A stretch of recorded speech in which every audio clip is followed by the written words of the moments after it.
Ireland, England చేతుల్లో వరుస పరాజయాలతో భారత క్రికెట్ జట్టు తీవ్రమైన విమర్శలు ఎదుర్కొంటోంది. ప్రయోగాల పేరుతో జట్టును నాశనం చేస్తున్నారన్న కోపంలో అభిమానులు ఉన్నారు.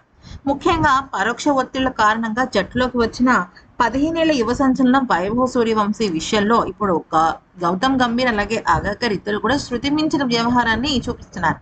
ఫ్రెండ్స్, ఒక ఆటగాడికి ఒకసారి జట్టులోకి తీసుకుని మళ్ళీ అదే ఆటగాడిని ఆట సరిగ్గా లేదని తీసేస్తే అతని మానసిక వేదన, మానసిక పరిస్థితి చాలా అతలాకుతలంగా ఉంటుంది.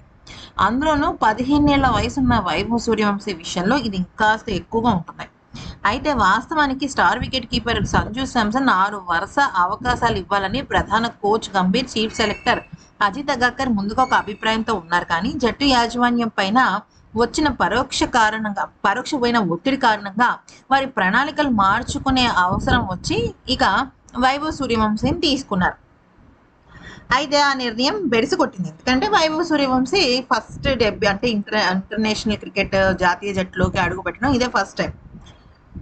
ఐపీఎల్ ఆడాడు కానీ అది వేరే విషయం. జాతీయ జట్టు అంటే ఎవరికైనా సరే ఒక తెలియని టెన్షన్ ఉంటుంది.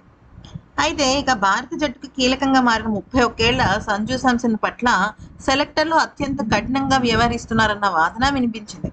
అయితే ఇక ప్రపంచ కప్లో player of the tournament award గెలుచుకున్నప్పటికీ జింబాబ్వే పర్యటన నుంచి అతను అనూహ్యంగా తప్పించారు. ఒకప్పుడు సూర్యకుమార్ యాదవ్ స్థానంలో T20 కెప్టెన్ రేస్లో ఉన్న సంజు ఆ తర్వాత శ్రేయస్ అయ్యర్ రాకతో వెనకబడిపోయాడు. ఇక ఇప్పుడు వైభవ్ సూర్యవంశీ రాకతో తను వెనకబడ్డాడు. అయితే ఇక ఈ క్రమంలో వైభవ్ సూర్యవంశీని రాబోయే మ్యాచెస్లో ఇన్వాల్వ్ చేయకూడదు అని చెప్పేసి అనుకోవడం జరిగింది. అయితే నిజానికి ఇక్కడ అజిత్ అగాకర్, గౌతమ్ గంభీర్ చేసిన తప్పు ఏంటంటే ఐర్లాండ్ లాంటి ఒక చిన్న దేశంతో ఆడుతున్నప్పుడు వైభవ్ సూర్యవంశీ లాంటి యువ ఆటగాళ్ళని రంగంలోకి తిప్పడం కరెక్ట్ పని. అక్కడేమో సంజు శాంసన్, శ్రేయస్ అయ్యర్ ఇట్లాంటి పెద్ద పెద్ద ఆటగాళ్ళు బరిలోకి దిగిపోయారు. సరే, అక్కడ రాణించలేకపోయారు. కనీసం ఇంగ్లాండ్తో జట్టుకు సంబంధించి ఇంగ్లాండ్ జట్టు అంటే ఆపోజిట్ ఉన్న జట్టు చాలా పటిష్టమైన జట్టు.